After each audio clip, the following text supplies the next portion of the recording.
चंडीगढ़ में देश के प्रतिष्ठित स्वास्थ्य संस्थान पीजीआई में गरीब और जरूरतमंद मरीजों को मिलने वाली सरकारी ग्रांट में 1.14 करोड़ रुपए के बड़े घोटाले का खुलासा हुआ।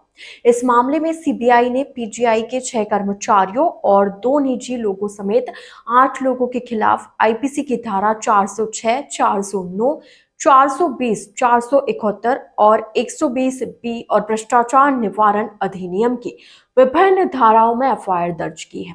सीबीआई की जांच में सामने आया कि यह पूरा घोटाला पीजीआई की गोल मार्केट में स्थित एक फोटोकॉपी की दुकान से ऑपरेट किया जा रहा था। दुकान के मालिक का पीजीआई की प्राइवेट ग्रांट सेल के कर्मचारियों से लगातार संपर्क था। इन्हीं के जरिए फर्जी बैंक खाते खुलवाए गए जिनमें मरीजों को मिलने वाली ग्रांट की रकम ट्रांसफर की जाती थी। साथ ही मरीजों के नाम पर मिलने वाली महंगी दवाएं अवैध रूप से बाजार में बेच दी जाती थी।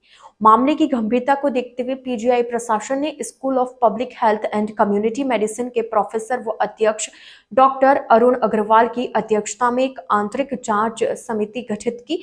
मामले की गंभीरता को देखते हुए पीजीआई प्रशासन ने school of public health and community medicine के प्रोफेसर व अध्यक्ष डॉक्टर अरुण अग्रवाल की अध्यक्षता में एक आंतरिक जांच समिति गठित की। सीबीआई ने फोटोकॉपी दुकान के मालिक दुर्लभ कुमार और उसके पार्टनर साहिल सूद को भी आरोपी बनाया।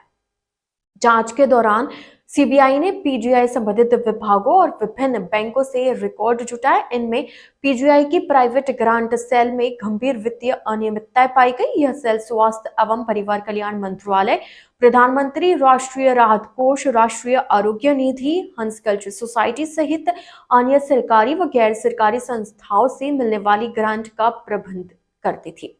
इसी सेल के जरिए गरीब मरीजों को आर्थिक मदद और दवाएं दी जाती है।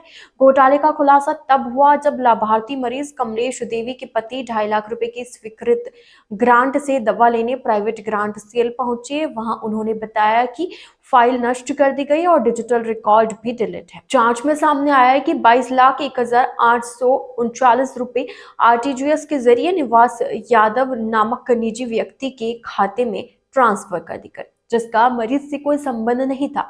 इसके बाद पीजीआई प्रशासन ने अपने स्तर पर जांच करवाई, जिसमें और भी मामलों का खुलासा हुआ। एक अन्य मरीज अरविंद कुमार को मिलने वाली राशि में से 90,000 रुपए हॉस्पिटल अटेंडेंट नेहा के खाते में ट्रांसफर किए गए थे। जांच समिति को 11 ऐसे मेडेट फॉर्म मिले जिनमें दर्ज लोग न तो मरीज थे और न ही उनके रिश्तेदार। इन लोगों को गलत तरीके से मरीज का परिवारजन बताकर 19,759 रुपए उनके निजी बैंक खातों में ट्रांसफर कर दिए गए। इतना ही नहीं, दुर्लभ बीमारियों से पीड़ित 5 मरीजों के इलाज के लिए राष्ट्रीय आरोग्य निधि और अन्य संस्थाओं से मिले 61.75 लाख रुपए में से 38,996 रुपए बिना किसी डॉक्टर की पर्ची के सीधे दवा विक्रेताओं के खातों में भेज दिए गए। हैरानी की बात तो यह है कि इन 5 मरीजों में से 2 तो इस दुनिया में थे भी नहीं।